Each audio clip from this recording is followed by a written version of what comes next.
ಜಮೀನಿಗೆ ಬಂಡವಾಳ ಹಾಕಿದರೆ ಆ ಬಂಡವಾಳ ವ್ಯವಸ್ಥಿತವಾಗಿ ಲಾಭ ಆಗೋಂಥ ಮಟ್ಟಕ್ಕೂ ಲಾಭ ಹಾಕೋದಿಲ್ಲ, ಅಲ್ಲೇದಲ್ಲಿಗೆ ಖರ್ಚಿಗೆ ಸರಿ ಹೋಗೋದದು.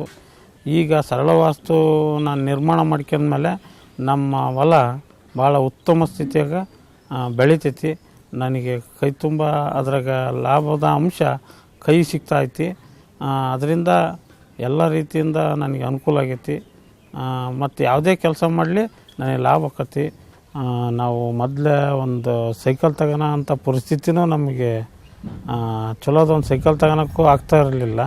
ಅಂಥ ಪರಿಸ್ಥಿತಿಯಾಗಿ ಇವತ್ತು ನಾವು ಒಂದು ತಿಂಗಳಾಯ್ತು ಒಂದು ಒಳ್ಳೆ ಬೈಕ್ ತಗೊಂಡು ಈಗ ಓಡಾಡ್ತಿದ್ದೀವಿ. ಅಂಥ ಸ್ಥಿತಿಗೆ ನಾನು ಬಂದನೆ ಅಂತ ಹೇಳೋಕ್ಕೆ ಭಾಳ ಹೆಮ್ಮೆ ಪಡ್ತೀನಿ. ದುಡ್ಡು ಚೆನ್ನಾಗಿ ನಾವು ಕೂಡಿಟ್ಕೊಂಡು ಈಗ ಸಮೃದ್ಧಿ ಕಂಡಿದ್ದೀವಿ. ನಾವೇ ಯಾರಿಗಾರ ಇವತ್ತು ಕಷ್ಟ ಐತಿ ಅಂದ್ರೆ 1,000 ರೂಪಾಯಿ, 5,000 ರೂಪಾಯಿ, 10,000 ರೂಪಾಯಿ ಸಾಲ ಕೊಡೋಂಥ ಸ್ಥಿತಿಗೆ ನಾನು ಬಂದಿದ್ದೀನಿ.